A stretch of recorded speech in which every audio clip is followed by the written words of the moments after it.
Hello, Raptors fans, and welcome back to Raptors Report. I'm your host, Julian. We are going to be talking about the Toronto Raptors game against the Sacramento Kings, and it was a fun one last night. But before we do that, I want to get into what I have seen regarding Brandon Ingram, why I am so excited about Brandon Ingram's addition to this team this year, and what I think it's going to do to open up the Toronto Raptors offense.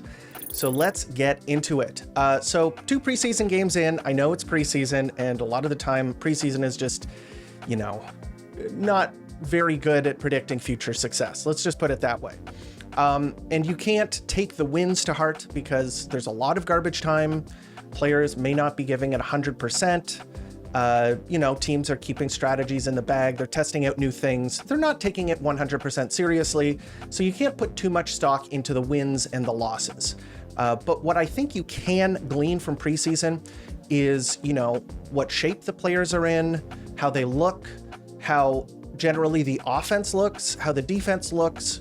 It kind of gives you a sense of what the team will look like when they're playing together in the regular season, if not the, exact percentages and whether they're going to win a ton of games or not. But it does give you a window into sort of the inner workings of the team. And so let's talk about what we've seen from Brandon Ingram. So one of the first things that you just have to say about Brandon Ingram is that he's just super smooth and polished, and the scoring is just seems to come naturally to him. Nothing about his game looks forced. Everything flows from one thing to another. Just really polished, fluid scorer who's able to score at 3 levels. Just really enjoy watching him play on the offensive end. Now, when it comes to the offense, I think that Brandon Ingram is going to make things a lot easier, especially for the Raptors in the half court. And half-court offenses are predicated on 2 things, creation and spacing. Good offenses need players who can win one-on-one matchups, especially against good defenders. They need to be able to create against defenders in a one-on-one situation. And if they're able to create advantages in one-on-one situations, that opens things up for players because it requires the other teams to play help defense against that player. So bringing over an extra defender to cut off a drive, to try and break up a play, maybe stop a pick and roll, that sort of thing. And the spacing is the other ingredient in most half-court offenses, is probably the second most important thing. So normal offenses usually have at least one player who can't shoot. Generally, that is the center. That is the most important defensive position, and so you give some leeway to that player. Usually they're a good finisher inside, they're a good screen setter, they have their own set of skills. But outside of that, you want the rest of the team to be able to knock down open shots. Maybe if they're not like a plus 3-point shooter where they can create off of the dribble, or are a deadly open 3-point shooter, they have to be at least passable, where if you leave them open, they can make a shot in the 35% and up category. Now, finally, if you watch the Raptors over the past couple of seasons since Pascal Siakam left, the Raptors have really been missing a one-on-one creator, player with the offensive repertoire to consistently create on ball. So if you give the ball to Brandon Ingram, he is able to utilize his dribble, utilize pump fakes, utilize his driving ability to create good-looking shots for himself and for others. And I've liked Ingram for a while now. I liked him on the Pelicans. I thought that he had a lot of offensive potential that was flying under the radar, and I really saw the vision when they made the trade. I think that it was, I liked the trade at the time. I was high on Brandon Ingram, and I thought that he could add a lot to this Raptors team. But watching him play in Darko's offense has been a treat. And there's one of the things that I've noticed from him is that he's really picking his spots well, and he's playing on and off of the ball, which is something that I think a lot of people were concerned with. You see him play for the Pelicans. He's on ball quite a bit. He's using a lot of possessions in the pick and roll. They don't really have him playing off of the ball all that much. And I think people were concerned that the Toronto Raptors offense would have to, change significantly in order to accommodate him. But it seems like he's just picking up the system. And honestly, I think that a lot of it came down to what the Pelicans wanted out of him and what he brought to the table and why he played a certain way. The Pelicans really like to put the ball into his hands, into Zion's hands, and sort of utilize those two players and their offensive gifts to really drive the offense forward. So using them and their creation and leaning on them and their creation. Whereas I think with Toronto and Darko's system, the creation is supposed to come out of the offense. So you're going to run some plays, you're going to move off of the ball, and then when you get the ball, you're in a better position to create from there. And I think that it's looked just very natural for him. He's played on the ball, so essentially there's been a lot of possessions where it's come down to the wire and the original play didn't work, and they said, okay, time to give Brandon Ingram the ball, see what he can do. He's looked good there, but also he's playing off of the ball. He's moving around off of the ball. He's playing as a spot-up shooter a lot of the time. He's catching pass back outs and attacking closeouts.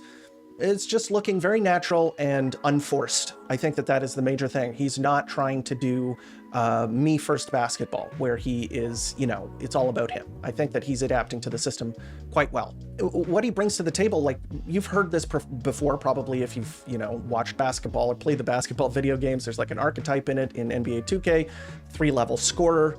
A lot of people, that term bounces around all over the place, but that's really what Brandon Ingram is. He can shoot from beyond the arc, he can shoot inside the arc, and he can drive to the rim. And those players are very difficult to box in. You can't really cut corners against those players. So a lot of the time, if you're not a shooter, you can play off of that player. If they aren't a good driver, you can play up into that player and force them to drive the ball into the paint. If they're not a good mid-range shooter, then maybe you can ignore them in that section and just really sort of focus on the other two zones. Whereas a 3-level scorer, they just have a whole bunch of different moves that allow them to score at those 3 levels. And also, I mean, for Brandon Ingram, I think going to the line is a big thing too. He hasn't been an amazing, drawer of fouls, but it is a part of his game as well. And I just think you should mention that when you're talking about him. And I think another thing about him is that he's a good passer too. He's not simply just a, ISO scorer or pick and roll user that just jacks up a ton of shots. If teams overplay him, he's a very willing passer. He always has been. He has really developed that area of his game where he is more of a facilitator as well too. So I don't think that that's going to be a problem. If teams are load up on him, I think he'll be able to pass the ball around and find open players. So that is one of the elements, creation in the half court. Half court offenses really need players to create advantages without the opponent making a mistake. If there's a flub from the opposing team, you can take advantage of that and create an easy scoring opportunity. But you want a player that's able to attack a setup defense, a defense that is fully back, no longer in transition, that is keyed into what you're doing. You need a player who can create a scoring opportunity for themselves against a good defender. I think Brandon Ingram really brings that to the table. Next is spacing. And spacing and creation create a positive feedback loop, like a harmonious cycle. Good shooters shoot better when they're open. That's just a fact of the matter. If you give shooters more space, they are more likely to hit the shot that they're taking, which is why closeouts are very important, which is why being able to stay with shooters and put a hand in their face is so important. It dramatically reduces the field goal percentage of pretty much everybody. And what creators do is that they create open shots a lot of the time for their teammates.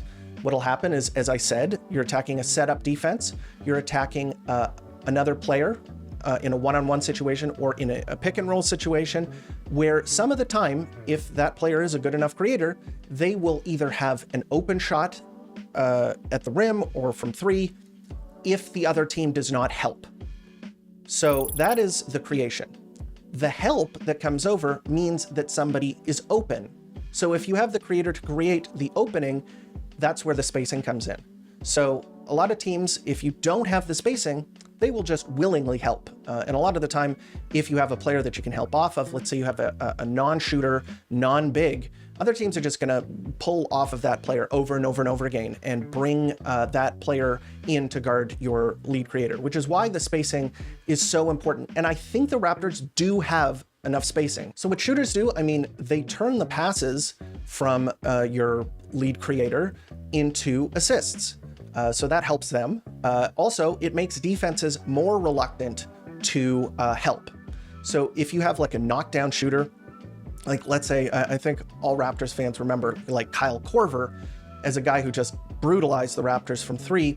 And his thing was just like, if you helped off of him, LeBron or whomever, I mean, on the Hawks, I guess Al Horford and, various other players would find him on the perimeter. If he was open, he'd just make you pay. He'd just knock it down every single time, which makes it so that teams are far more reluctant to give help, especially with a player who's guarding a good shooter. If you have enough good shooters, then it becomes like a pick your poison. Like if you help off of a shooter, then you get an open shot from a good shooter. Or if you don't, then your creator is able to just kind of score in one-on-one situations. And I do think that the Raptors have shooting.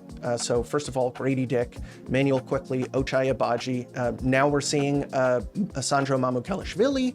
He is looking like he could be a shooter off of the bench. And even RJ and Jacoby Walter. I think that those guys could be shooters for the Toronto Raptors as well.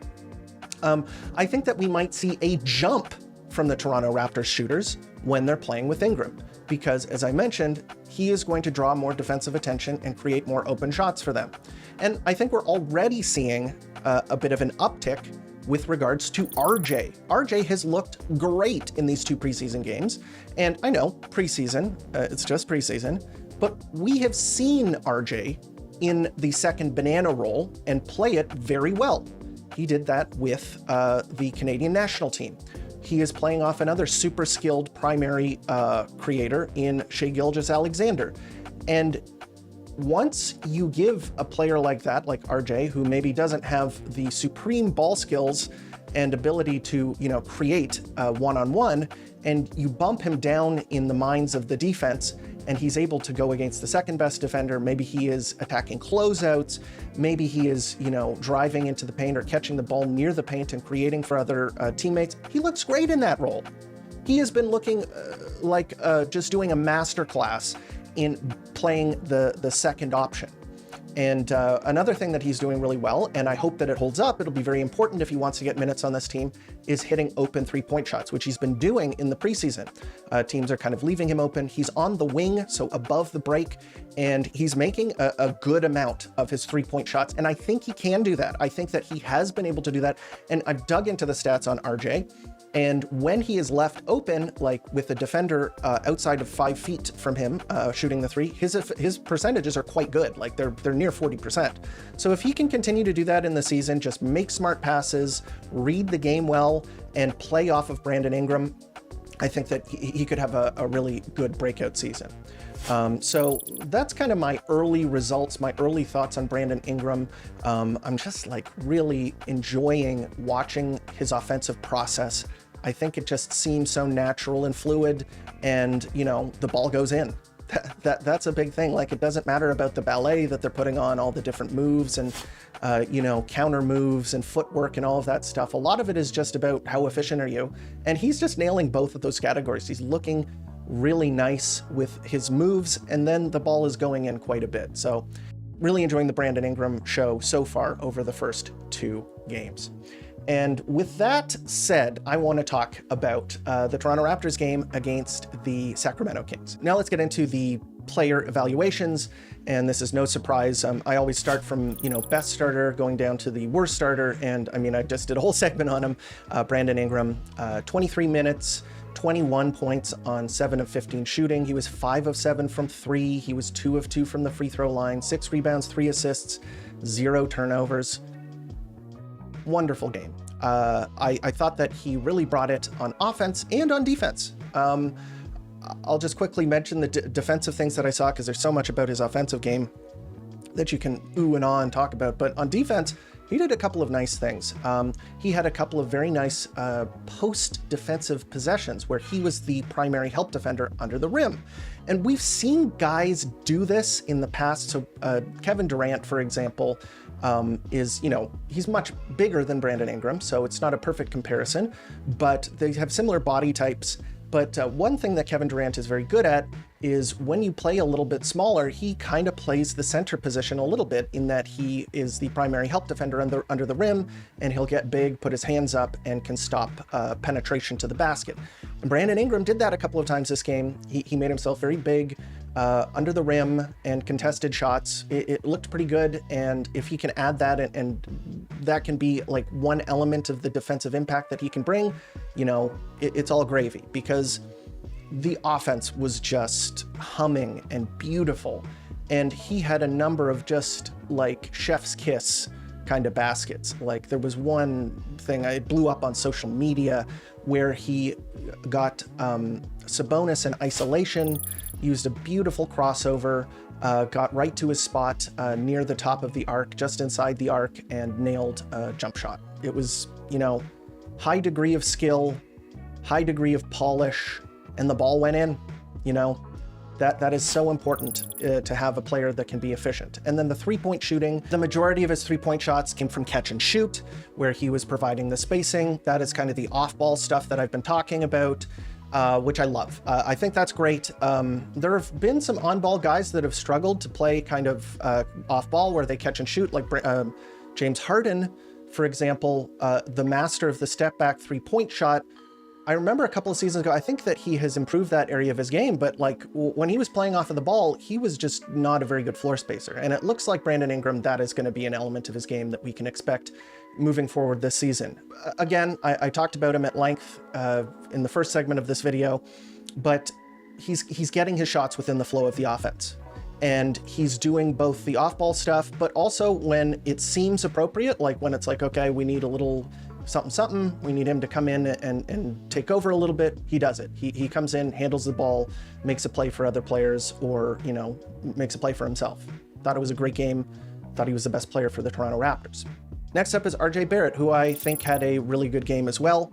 He had 13 points on 11 shots. He was only 3 of 11 from the field. All of his field goal makes were threes. So he was 3 of 5 from 3, which is good, but it's a little concerning that he was, you know, missed all his other shots. He was 4 of 6 from the free throw line, which is pretty good for him, but some of his misses are just very ugly. He had 2 rebounds, 4 assists, a steal, and 0 turnovers, but it's more about just the energy that he was bringing and what he was doing. I think that the assists are a good sign. He is really kind of helping to run the show on offense. So Brandon Ingram or Emmanuel Quickley will have the possession initially, where they are the primary guy attacking the defense. But then RJ, if he catches the ball in space, if he has a bit of an advantage, he's very good at turning that advantage into an open shot for either himself or his team. And I think he's just playing that secondary creation role really well so far this preseason. So, you know, he gets the second star. I thought he was great. Next up, we'll give it to my man, Jonathan Mobo. And this is primarily as a result of the defense that he played this game.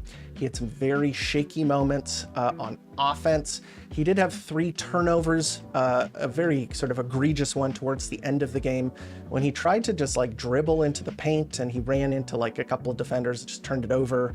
That wasn't very nice. I thought his defense on Sabonis was good. I thought that his help defense, sort of scrambling, Xing out, was good. I think that he was good at sort of breaking up plays on the defensive end. I just immediately noticed his effort and intensity on the defensive end. It looked really good, and then he had 7 rebounds. So he had 5 points on 2 of 3 shooting.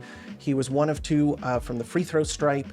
He had 7 rebounds, 3 of them offensive, 2 assists, 1 steal, and 3 turnovers. So he kind of packed up the stat sheet, but he really does earn his minutes based on his defense, and I thought he was good in that category last night.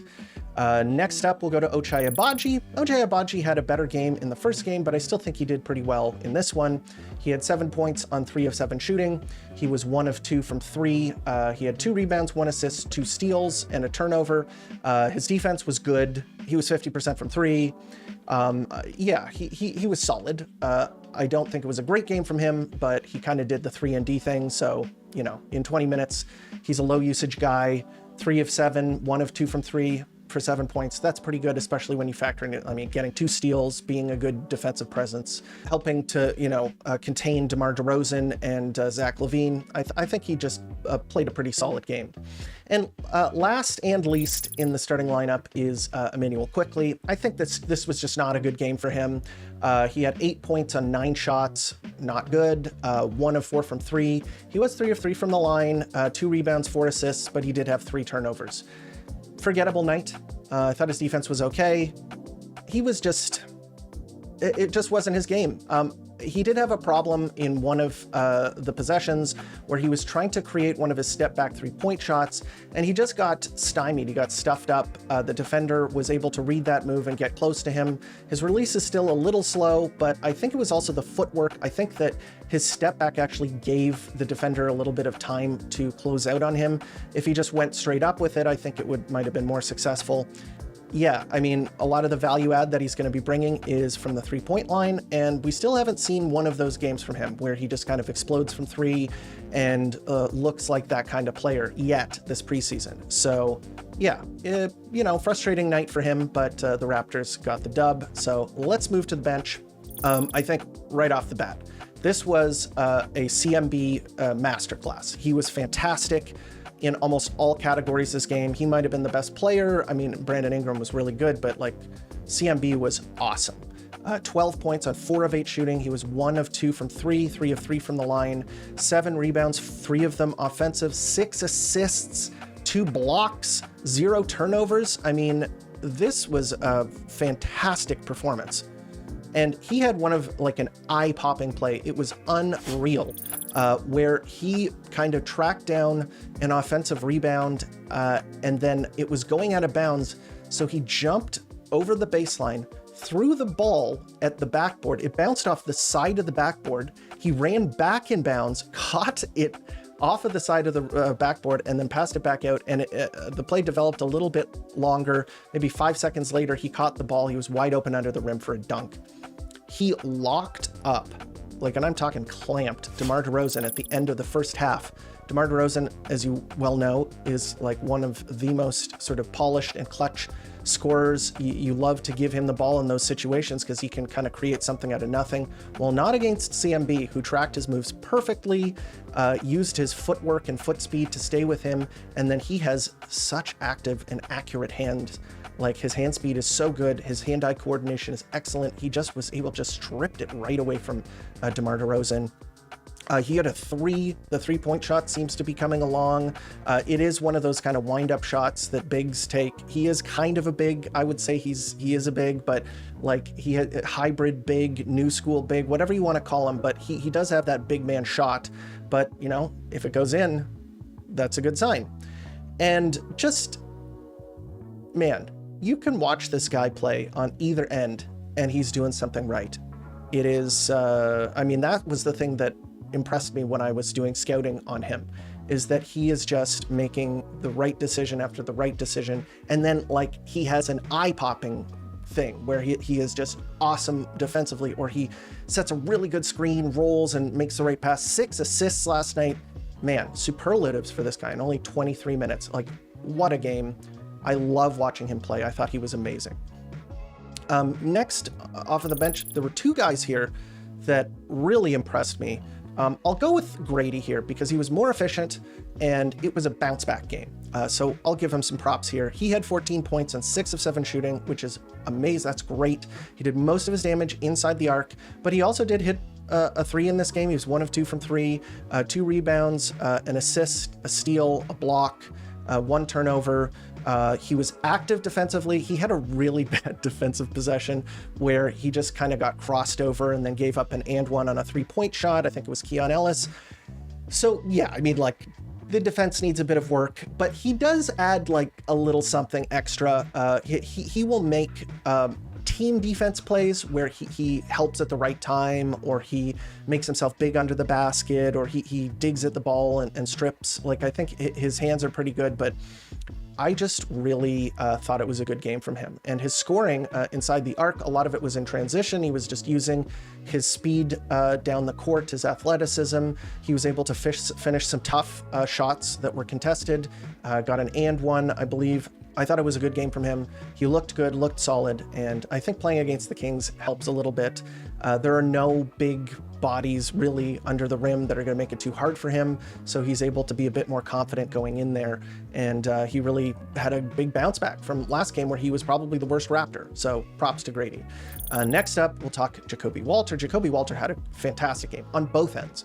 So he wasn't as efficient as Grady, but yeah, he had 15 points on 4 of 7 shooting, which is still very good. He was 2 of 3 from 3, 5 of 5 from the line, 3 rebounds, 3 assists, 1 steal, 1 block, 1 turnover. He really did it all, and I am a fan of his game. He is a good two-way player. He plays strong defense, disruptive defense. He is just all over the other team, playing in the passing lanes, making good reads, moving his feet. love his defensive intensity. And then on offense, he's doing the role player thing. This is what he's going to be asked to do this season, is chip in with his shooting, take advantage of bad closeouts and attack inside. He had a really nice finish, a spin off of a closeout attack, finish inside. Great game from him. Just really good. The statistics kind of tell the story here. He had a really good statistical night, 15 points, 3 rebounds, 3 assists, a steal and a block, 2 offensive rebounds in only 22 minutes. I think this guy could get some major minutes this year. Really liked what I saw. Next we'll go to, it's either Sandro or Jamal Shed. I'll give Jamal Shed the nod here. 7 points, 3 of 5 shooting. He had a 3, 2 rebounds, 3 assists, 2 steals, and 2 turnovers. And just running the show, doing his thing, handling the ball, making the right play. And then on defense, just playing up into guys, really making it tough. Like the Toronto Raptors, especially the second unit, are driven by guys like CMB, Jamal Shed, Jacoby Walter, and even Sandro. Sandro made some plays on defense as well. But they're getting into guys. They are really putting the other team on the back foot on defense, which is the game plan. That's what they want to do. They want to take other teams out of their comfort zone, and Jamal Shed is a big part of that. He forces a lot of turnovers, and not just from the steals or deflections, from shot clock violations, 8-second calls, drawing fouls on screens. That is a big one that he did, I believe, last night, where he runs around the screens really hard, and then the opposing team will foul him coming around the screen to get him off of the ball. And he is a big part, I think, of what the Toronto Raptors are going to do this year. And that's one of those sort of secret things that really don't show up in the stat sheet, are those offensive fouls that he creates as a result of his tenacity on ball. Last but certainly not least, I think he had another pretty solid game. Sandro Mamukelashvili, 5 points, 2 of 4 shooting. He was 1 of 3 from 3. He had 5 rebounds, 1 steal, 1 block in 17 minutes. One thing that I have just mentioned time and time again is that he can rebound. He can rebound. This is so important. He's playing the backup 5. He and CMB are kind of like both playing the big position. CMB is like a really good help defender, so he's going to be part of that. But Sandro, one thing he'll do is that he will make sure that he is around the paint and he is getting to the ball and ending the possession, which I like. He's a big body. There's no reason that he shouldn't be able to do that. And then on offense, he has some sauce. Like, the guy is not a stiff. He can handle the ball. He can handle it in transition. He can make plays with the ball in his hand. He had a nice rolling finish to the rim where he made a layup.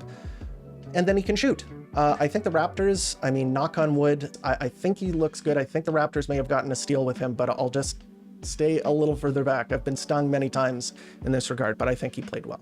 The deep bench, so the third stringers just really got kind of smacked around by the Kings in this game. It wasn't pretty, so we won't talk about them too much. But overall, I thought it was a great game. Thought it was really fun. A lot of good energy. I thought the defense was strong. I thought the offense was free and easy, flowing. It was really what you would envision Darko's system to look like if it was working correctly. Yeah, I mean, the Kings aren't a great opponent. We got to talk about them. Of course, Sabonis, talented player. They play him at C. He had 19 points, 4 rebounds, so not a ton of rebounds. They kept him off the boards there. 1 assist, so not the greatest game from him, but I just think that they've done a really poor job building around him. They picked up Dennis Schroeder for some reason. He had a bad game. They got Zach LaVine, DeMar DeRozan. Keegan Murray is the one guy who really plays defense in the starting lineup. They also have Keon Ellis, who I'm a fan of. I think he's a good kind of, utility role player who plays good defense. But look at the lineup here. Dennis Schroeder, Zach LaVine, Domantas Sabonis, DeMar DeRozan. And Keegan Murray is a good defender. Those other guys are not, okay? They're not good defenders. And if you're wondering, like, why is everything looking so free-flowing?